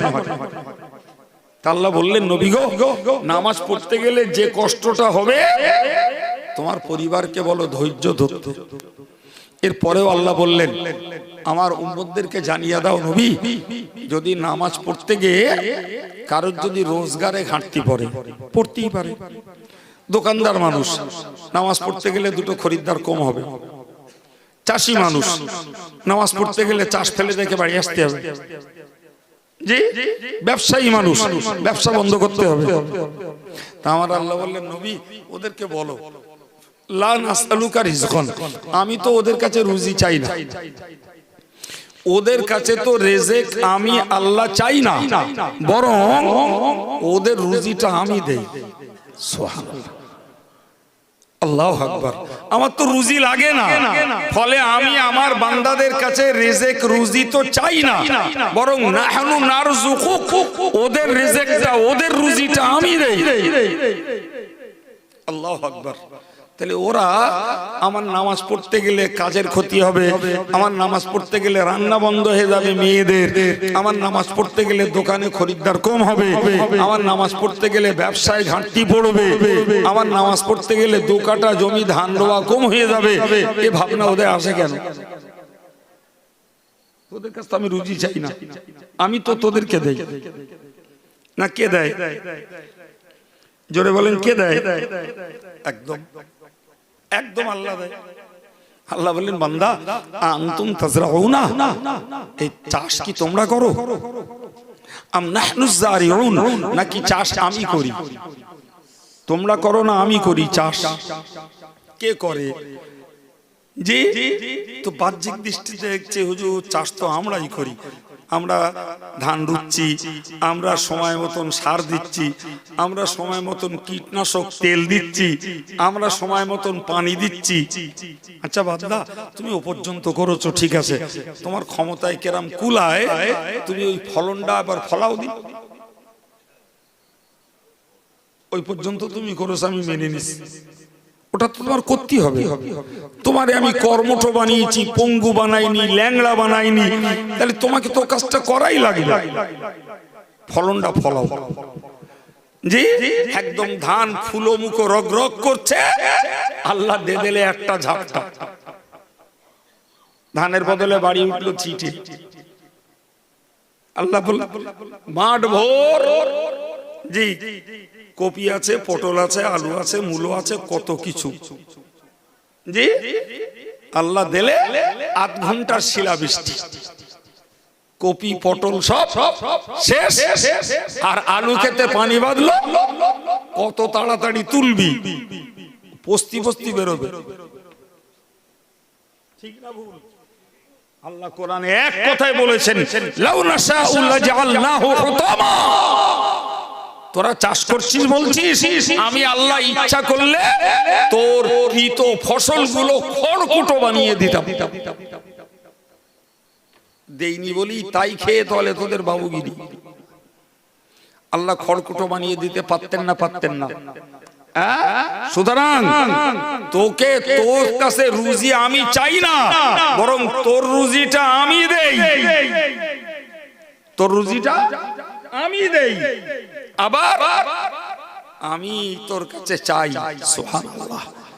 তোরে আমি দিয়ে আমি চাই আমার মসজিদে দান কর, আমার দিন শিক্ষার ঘরে মাদ্রাসায় দান কর, আমার ওই এতিম গরিব বাচ্চাটা ওরে দুটো সাহায্য কর, ও কন্যাদায়গ্রস্ত মেয়ে বিয়ে দিতে পারছে না ওকে দুটো সহযোগিতা কর, ও পয়সার অভাবে চিকিৎসা করতে পারছে না ওরে দুটো সাহায্য কর, তোরে আমি দেই আবার তোর কাছে আমি চাই।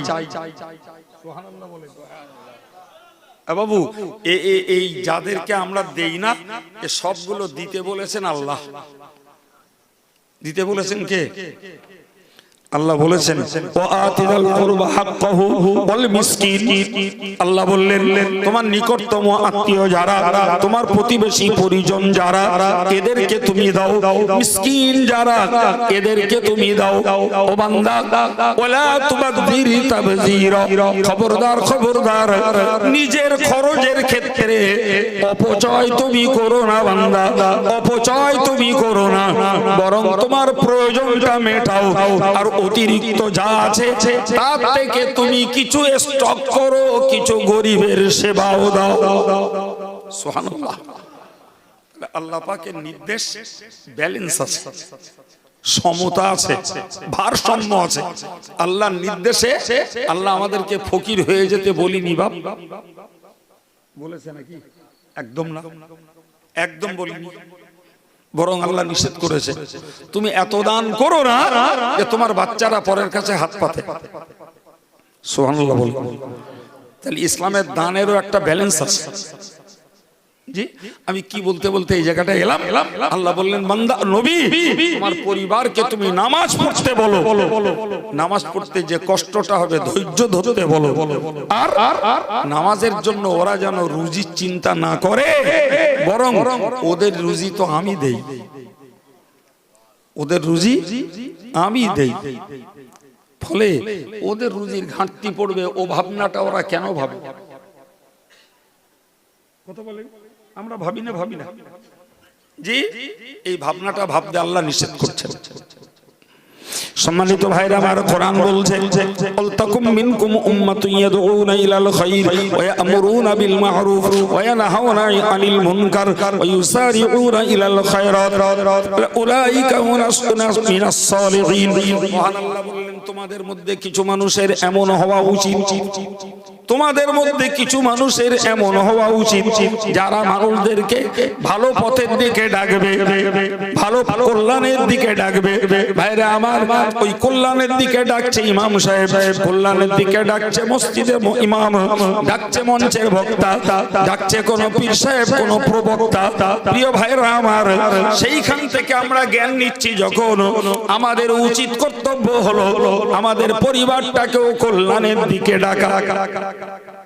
বাবা খা পর, ব্যবসা বাণিজ্য কর, স্ত্রীটাকে বললাম দেখো সংসার চালাও, হাঁস মুরগি গরু ছাগলের সেবা দাও, নামাজ কালামটা কাজা করো না, ভালোর দিকে ডাকলাম। আল্লাহ বললেন ভালোর দিকে ডাকার দুটো পদ্ধতি, ইয়ামুরুনা বিল মা'রুফ ন্যায় কাজের আদেশ করবে, ওয়া ইয়ানহাউনা আনিল মুনকার এবং অন্যায় কাজের নিষেধ করবে। ভালোর দিকে যিনি ডাকবেন তিনি ন্যায় কাজের আদেশ করবেন, আর অন্যায় কাজে এই একটা আর একটার বিজড়িত। ব্যাপারটা এরকম বাবু, এই পঞ্চায়েত বলছে না গাছ লাগান প্রাণ বাঁচান, দেখেন না দেয়ালের গায়েটায় চারিদিকে লেখা থাকে গাছ লাগান, মাঝে মাঝে হোর্ডিং করে লিখে রেখেছে গাছ লাগান প্রাণ বাঁচান। জি জি, তো আপনি গাছ লাগান কথাটা শুনলেন, আমল করার জন্য রাস্তার ধারে আপনি বেশ খানিকটা সৃষ্টি গাছ লাগিয়ে দিলেন, কথার কথা লাগিয়ে দিলেন, তাহলে আপনি পঞ্চায়েতের নির্দেশ রক্ষা করেছেন, গাছ লাগিয়ে দিয়েছেন। আচ্ছা ভাই, গাছ আপনি লাগিয়ে দিলেন, জি, তাহলে ওগুলো তো ছাগল গরুর খোরাক হলো, হ্যাঁ না বলেন? হলো না, হলো না? পঞ্চায়েত বলো লিখিনি গাছ লাগান, বেড়া দেন, প্রাণ রক্ষা করেন, এরকম লেখা আছে? পঞ্চায়েত শুধু গাছ লাগাতে বলেছে, বেড়া দিন বলি। কিন্তু আমরা দিব্য দেখতে পাচ্ছি যদি গাছ লাগিয়ে বেড়া না দেয় তাহলে ওসব ছাগল গরুর খোরাক। তাহলে গাছও লাগাতে হবে, ঘেরা বেড়াও দিতে হবে, তবে উদ্দেশ্যটা সার্থক হবে। অর্থাৎ প্রাণ কি করে বাঁচা জানেন? মনে হয় জানেন না, তাহলে 2 মিনিট বলতেই হয়। শোনেন ভাই, মারাত্মক কথা, আমার আল্লাহর কি দয়া। জি ভাই, আমরা যে এই নিঃশ্বাসটা নেই না, ইংরেজিতে একে বলে অক্সিজেন। আমরা যে শ্বাসটা গ্রহণ করি আর আমরা যেটা ছেড়ে দিই ওইটাকে বলে কার্বন ডাই অক্সাইড। তা আমরা যেটা গ্রহণ করি এটা বিশুদ্ধ নিঃশ্বাস, সুবহানাল্লাহ, আর যেটা ছেড়ে দিই ওটা বিষাক্ত।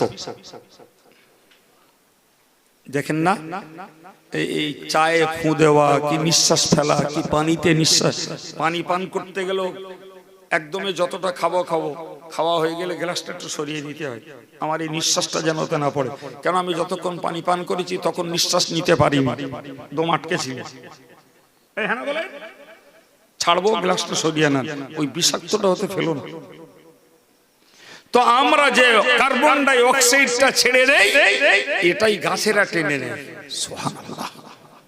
এই জন্যই আল্লাহ বানিয়েছেন আমাজনের জঙ্গল, জি 70,000 কিলোমিটার স্কয়ার, সুন্দরবনের জঙ্গল 10,500, যার 4,000, 4,500 ভারতে, 6,000 বাংলাদেশে। সুন্দরবন শুধু ভারতে নয়, সিলেটের জঙ্গল, এই যে জঙ্গলগুলো আল্লাহ বানিয়েছেন, সারা পৃথিবীতে যত অক্সিজেন লাগে আমাজনের জঙ্গল থেকে উৎপাদন হয় 30%।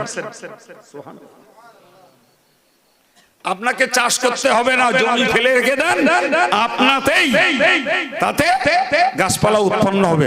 দেখছেন না বাড়ির পিছনে আনাচে কানাচে যেখানে সংস্কার করা নেই, আপনি নারকেল গাছ, আম গাছ লাগাননি, কাঁঠাল গাছ লাগাননি, একটা জায়গাও খালি আছে না, জঙ্গল ভর্তি আছে।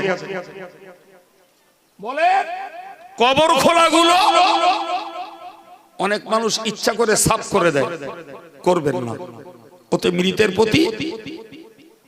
প্রতি অবিচার করা হয়। কবরের উপরে জন্মানো গাছগুলো যে তসবিহ পড়ে এর সওয়াব এই মুর্দারা পায়। আমাদের দেশে কিছু মাথা মোটা আছে, লোকদের জোন ধরিয়ে গাছ কেটে দেয় না, কবর খুঁড়তে আর যেতে যতটুকু গাছ কাটার দরকার প্রয়োজনে কাটুন, বাকিগুলো রাখুন, এতে মরা লোকেদের উপকার হয়, সুবহানাল্লাহ। জি, গোটা কবরস্থান জঙ্গলে ভরা, ওরাও সওয়াব পাচ্ছে, আমরাও অক্সিজেন পাচ্ছি, সুবহানাল্লাহ। এই জন্যই পঞ্চায়েত বলে গাছ লাগান প্রাণ বাঁচান। এই জন্য যত গাছ লাগানো হবে মানুষের এই কার্বন ডাই অক্সাইড ওরা টেনে নেবে, নিয়ে ওরা যেটা ছেড়ে দেবে সেই বিশুদ্ধ প্রশ্বাস, যাকে ইংরেজিতে অক্সিজেন বলে, ওরা ছেড়ে যায়। তাহলে আমরা নেই অক্সিজেন, দেই কার্বন ডাই অক্সাইড, গাছেরা নেই কার্বন ডাই অক্সাইড, দেয় অক্সিজেন। আমি কি বোঝানোর জন্য ফট করে এই কথাটা বললাম বাবু? এই জন্য বললাম, আল্লাহ বলেছেন বান্দা সৎ কাজের আদেশটা করো, অন্যায়ের নিষেধটা করো। তার মানে সৎ কাজের আদেশ করো মানে ধরো গাছ লাগাও, আর অন্যায় নিষেধ করো মানে বেড়া দাও। কথা বোঝা গেছে কি? তাহলে সৎ কাজকে যদি রক্ষা করতে হয়, কেন ওটা তো আমল নামায় উঠবে, তাহলে পাপ কাজটা কমাতে হবে, তাহলে সতের পাল্লাটা ভারী হবে। আর এদিকে শত করে গেলুম, অশত করে গেলুম, তাহলে পাল্লায় পাল্লায় তো প্রতিযোগিতা হবে। আমার আল্লাহ বললেন, ইমাম, আলেম, মুফতি, বক্তা, পীর সাহেব, পীরজাদা, জি তুমি বাড়ির প্রধান, তোমরা যারা মানুষকে সৎ কাজের আদেশ করবে আর অন্যায় অসতের নিষেধ করবে, ওয়াইসারিউনা ফিল খায়রাত, তোমরা নেকির কাজে বেশি করে মনোযোগী হও। তোমাদের মধ্যে যেন ঘাটতি না থাকে, তোমাদের মধ্যে যেন স্বাভাবিক। আমারটাকে চুলনি, আমি যদি ফকিরহাটখোলা বাজারে যদি টাক পোকার ওষুধ বিক্রি করি তো লোকে নেবে কেন? এক কথা তো বলবে ভাই তোর ওষুধে যদি টাক পড়া বন্ধ হতো তাহলে তোর মাথায় চুল থাকতো। এখন অগত্যা বলতে হবে এক ভাই রে বাবুরে আমার এই টাক পড়েছে বলি আমি এই ওষুধ আবিষ্কার করেছি, আমার পড়েছে পড়ুক, তোরা ব্যবহার করে দেখ তোর কার পড়বে না। এছাড়া বলার লাইন নেই।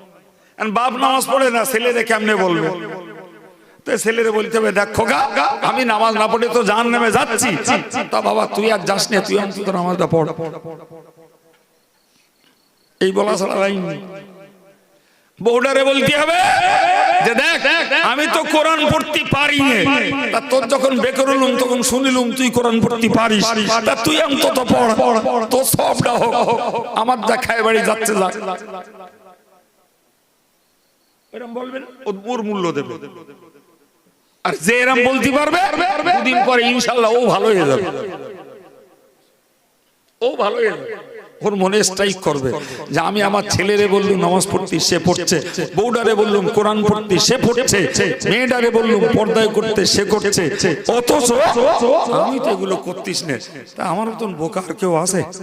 ওর মনে স্ট্রাইক করবে না আমার কথা শুনি আমার ছেলে নামাজি, বউ আল্লাহওয়ালি কোরআন পড়ছে আর আমি সে ধারে পাশে যাই রে, এ আমার কিরাম মনুষ্যত্ব। ও নিজের বিবেক দংশন করবে ওকে। এই জন্য আল্লাহ বলেছে যে তুমি লোককে যখন সৎ কাজের আদেশ করবে, অন্যায়ের নিষেধ করবে, তুমি নিজে নেকির প্রতি বেশি করে ধাবিত হও।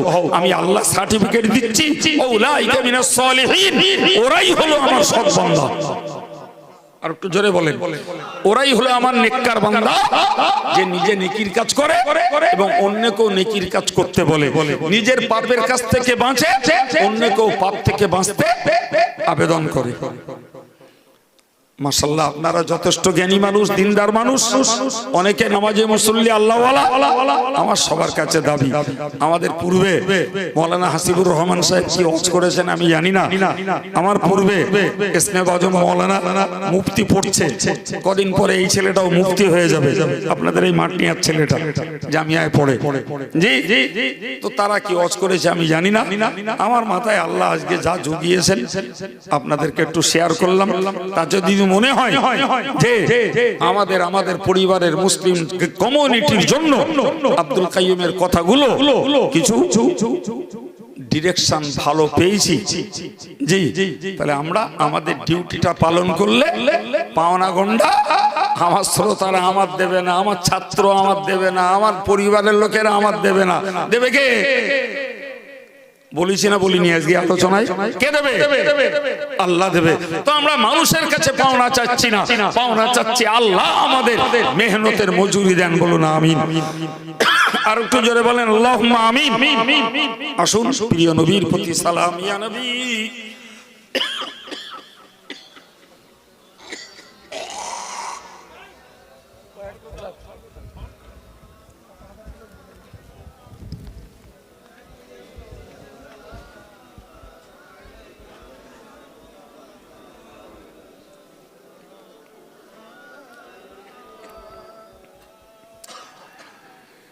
উড়িল আল্লাহর বাণী, পোহালো দুঃখ রজনী, করিল জগৎ নুরানি, আমিনার নয়ন মনি, ইয়া নবী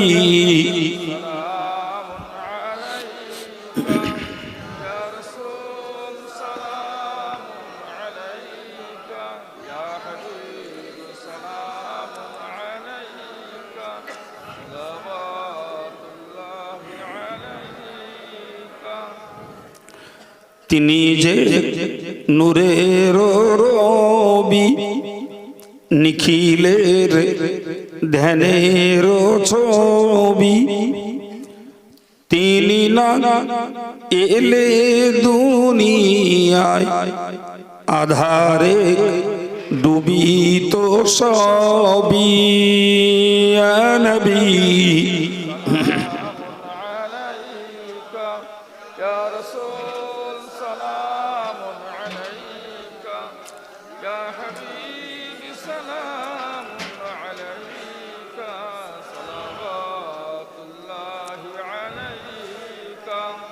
চাঁদ সূরজ আকাশে ভাসে, সে আলোয় হৃদয় নাশে। এলে তাই হে নবরবি, মানবের মনের বিকাশে। ইয়া নবী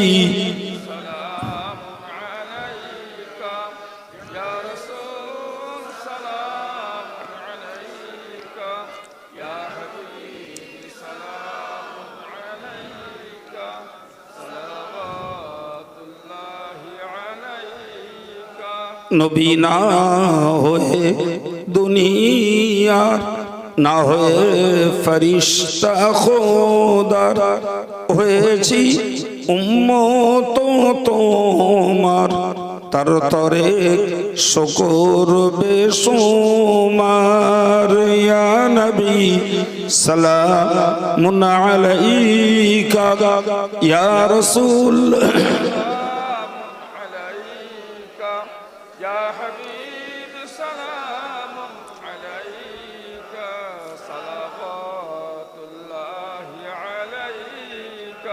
يا رب صل وسلم دائما ابدا على خير خلقه بجاه رب السلام برغزید نبی پر اپنے مدام بلغ العلا بکماله کشفت دجا بجماله حسنت جميع خصاله صلوا عليه وآله। সম্মানিত ভাইরা, গত বছর এই মজলিসে জামিয়ার জন্য আপনাদের কাছে দুটো পয়সা চেয়েছিলেন, আপনারাও কিছু দিয়েছিলেন, আমাদের মায়েরাও কিছু দিয়েছিলেন। তো জামিয়ার ইসালে সবের দাওয়াত দিচ্ছি বাবু, আগামী পয়লা, দোসরা, তেসরা ফাল্গুন সকলেই যাবেন। আর সেই সঙ্গে আমাদের এখানকার দু একটা ছেলে জামিয়ার এক একটা 10 টাকার 20 টাকার বিল কুপনও নেয়। তো আমি এই মুহূর্তে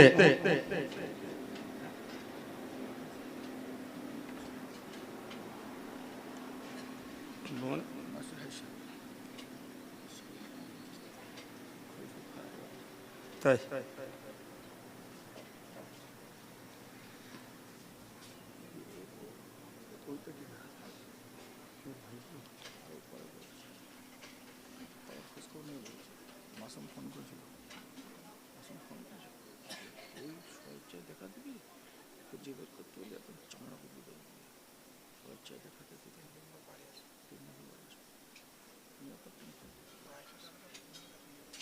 আচ্ছা আচ্ছা,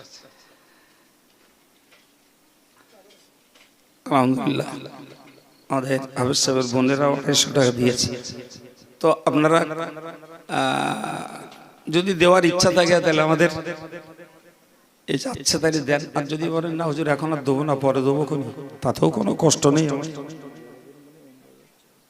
মাশাআল্লাহ, বড় বোন উমরায় যাচ্ছে,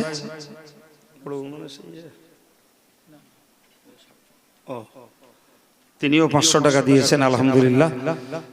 তো আপনাদের সকলের প্রতি আমার একবার ঘুরে আসো না, কেউ দিক না, হাতে চলে আসবে। দেখেন বাবা, যদি 10-20 টাকা কেউ জামিয়ার জন্য দিতে ইচ্ছুক হন, বাড়ির মানুষ তো সবাই কাছে থাকতেও পারে, নাও পারে, থাকলে একটু সহযোগিতা করেন। কারণ জানেন তো আমাদের এই প্রতিষ্ঠানগুলো এভাবেই দান সংগ্রহ করেই চলে। তাছাড়া প্রতিষ্ঠানটার এবছরের খরচ হয়েছিল, মানে গত বছরের, এবছরের খরচের হিসাব কাল থেকে শুরু হবে। জি, 2 কোটি টাকা, 2,01,62,000 টাকা খরচ হয়েছে। ভাই, যদি আমরা সবাই না দিতাম তাহলে এই বিরাট খরচের প্রতিষ্ঠান চলতো না বাবা। জি, ফলে আমাদের টাকা আরব থেকে আসে না, আফ্রিকা থেকে আসে না, আমেরিকা থেকে আসে না, যে টাকা সব এইভাবেই দিন দুঃখী, গরিব এবং নিম্নবিত্ত, মধ্যবিত্ত মানুষদের দান। ভাই যারা এখানে এক একটা 20 টাকা 10 টাকার কুপন নেয়, তারা যদি কেউ আপনাদের কাছে ধরে, বলবেন পয়সা দিয়েছি মিটে গেল। যদি মনে করেন না আগের দিন দেইনি হুজুরির কাছে, কয়টা টাকা দেবো, দেবেন, আপনাদের ব্যাপার। একবার একটু দরুদ শরীফ পড়ে।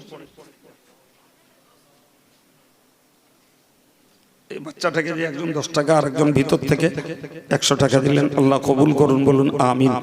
নারে তাকবীর। সবাই একটু বিসমিল্লাহ সহ সূরা ফাতিহা, ইখলাস, দরুদ শরীফ একটু পড়ে।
যে যা পড়েছেন সবর সানির জন্য হাওলা করুন।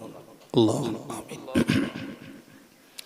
আলহামদুলিল্লাহি রাব্বিল আলামিন, ওয়াসসালাতু ওয়াসসালামু আলা সাইয়্যিদিল মুরসালিন ওয়া আলা আলিহি ওয়া আসহাবিহি আজমাইন। রব্বানা যালামনা আনফুসানা ওয়া ইল্লাম তাগফির লানা ওয়া তারহামনা লানাকুনান্না মিনাল খাসিরিন। রব্বানা ফাগফির লানা যুনুবানা ওয়া কাফফির আন্না সাইয়্যাতিনা ওয়াতাওয়াফানা মাআল আবরার। মেহেরবান আল্লাহ, আমরা তোমার গুনাহগার বান্দা বান্দি, গুনার জন্য তোমার কাছে ক্ষমা চাচ্ছি। আল্লাহ, আমাদের সকলের জীবনের সমূহ গুনাহকে মাফ করে দাও। আল্লাহ, আগামী জীবনটা গুনাহ থেকে তুমি হেফাজত করে দাও। রব্বুল আলামিন, আমাদের পরিবারের যারা কবরে গেছেন আল্লাহ, ইমানের ওসিলায় তাদেরকেও মাফ করে দাও। আল্লাহ, তামাম বিশ্বের মুসলমানদেরকে তুমি ক্ষমা করে দাও। আল্লাহ, আজকের এই পারিবারিক ওয়াজ ও সবরে সানির মাহফিলটাকে তুমি কবুল করে নাও। আল্লাহ, খালিস নিয়তের ওসিলায় এটাকে আল্লাহ তোমার দরবারে তুমি মঞ্জুর করে নাও। আল্লাহ আল্লাহ ওয়াজ নসিহত, দোয়া, দরুদ, তাসবিহ, তাহলিল, নবীর দরবারে সালাম শরীফ, মেহমানদারির ব্যবস্থাপনা, নেকির আশায় যা কিছু করা হয়েছে আল্লাহ তুমি দয়া করে কবুল করে নাও। আল্লাহ, এই মজলিসে তোমার বান্দারা, তোমার বান্দিরা যারা যতটুকু পেরেছেন জামিয়ার মতো বৃহত্তম জ্ঞান চর্চার মজলিস মাদ্রাসায় দান করেছেন, আল্লাহ তাদের দানগুলোকে এই মজলিসের একটি আমল হিসাবে কবুল করে নাও। আল্লাহ, এসবের বিনিময়ে তুমি সন্তুষ্ট হয়ে যাও। আল্লাহ, খতম কোরআন শরীফ তৎসহ কিছু কলেমা শরীফ সওয়াবের আশায় পড়া হয়েছে, আল্লাহ তুমি কবুল করো। সন্তুষ্ট হয়ে তোমার রহমতের ভান্ডার থেকে যে সওয়াব তুমি নসিব করো আল্লাহ, সর্বাগ্রে আমাদের প্রাণ প্রিয় রাসূলের পাক রূহের সওয়াব তুমি বখশিশ করে দাও। হুজুরের আলা ওলাদ, আজওয়াজ মুতাহহারাত, সাহাবায়ে কেরাম, তাবেঈন, তাবা তাবেঈন, পিরানে তরিকাত, বুজুর্গানে দ্বীন, হুজুরদের রূহে সওয়াব পৌঁছাও।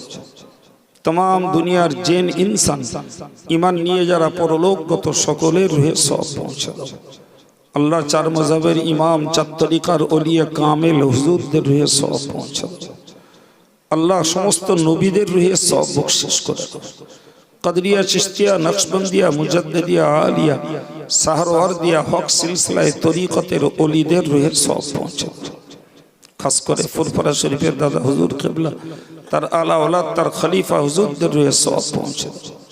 बसिरहाट आल्लामा हुजूर दरगाह परिशा महमूदी साहेब, सरसिना पीर साहेब, कालियानी सुफी साहेब, हाफिज साहेब हुजूर किबला आमार अब्बाजी, एनादेर सकलेर रूहे सওয়াব पहुँचे दाओ। रब्बुल आलामीन अल्लाह तोमार दरबारे बिनती करी, देशेर যত आलेम ওলামা, इमाम, मुअज्जिन আল্লাহ আমাদের সংগঠনের আলেম এবং সাধারণ কর্মী যারা বিদায় নিয়েছেন সকলের রূহে সওয়াব তুমি বখশিশ করে দাও। রূহগুলোকে তুমি দয়া করে ইল্লিনে জাগা দাও, তঙ্গে গোরকে তুমি খোসাদা করে দাও, কবরকে আল্লাহ তুমি রওদা তুমি রিয়াজিল জান্নাহ বানিয়ে দাও। রব্বুল আলামিন আমাদের প্রত্যেকের আব্বা মা দাদা দাদি নানা নানি শ্বশুর শাশুড়ি ভাই বোন কারোর স্বামী কারোর স্ত্রী যার যা আপনজন কবরে গেছেন আল্লাহ জানি না তাদের কবরের হালাত কি। মাওলা মেহেরবানি করে আল্লাহ তাদের জিন্দগির গুনাহ খাতাকে মাফ করে দাও। এ আল্লাহ এর সওয়াব তুমি তাদের রে বখশিশ করে দাও। আল্লাহ খাস করে আমার স্নেহভাজন হাফেজ সাহেবের আব্বা মা তার দাদা দাদি পূর্বপুরুষ দোয়ার কাঙাল যারা আল্লাহ সকলের প্রতি এর সওয়াব তুমি বখশিশ করে দাও। তার আব্বার কবরের দরজাকে তুমি বুলন্দ করে দাও আল্লাহ। মাকে তুমি মেহেরবানি করে ক্ষমা নসিব করে দাও আল্লাহ। হে আল্লাহ আমাদেরকে যতদিন বাঁচাও আল্লাহ, মরতে আমাদেরও হবে আল্লাহ। মৌতের পূর্বে তুমি তওবার তৌফিক নসিব করো আল্লাহ। গোনা থাকতে আমাদের মৃত্যু দিও না আল্লাহ। রব্বুল আলামিন আল্লাহ মৌতের সময় ইমানের কলেমাটুকু জারি করিয়ে মৌতটাকে নসিব করিও। কবরে হাসরে মিজানের সিরত সর্বত্র তোমার রহমত দিয়ে তুমি হেফাজত করিও আল্লাহ। আল্লাহ আমাদের জন্য আমাদের পরিবারের জন্য আমাদের মহব্বতের মানুষদের জন্য জাহান্নামের আগুনটাকে হারাম করে জান্নাতুল ফিরদাউসের যোগ্য বানিয়ে তুমি মৌত দিও আল্লাহ। ইয়া ইলাহাল আলামিন ইয়া খায়রান নাসিরিন নাসরুম মিনাল্লাহি ওয়া ফাতহুন করিব ওয়া বাশশিরিল মুমিনিন ফাল্লাহু খায়রুন হাফিজান ওয়া হুয়া আরহামুর রাহিমিন। সুবহান রাব্বিকা রাব্বিল ইজ্জাতি আম্মা ইয়াসিফুন ওয়া সালামুন আলাল মুরসালিন ওয়ালহামদুলিল্লাহি রাব্বিল আলামিন। রব্বানা তাকাব্বাল দুআআনা ببركة هذه الكلمة الطيبة لا إله إلا الله محمد رسول الله। السلام عليكم। সকলেই কাতার দিয়ে বসে যান।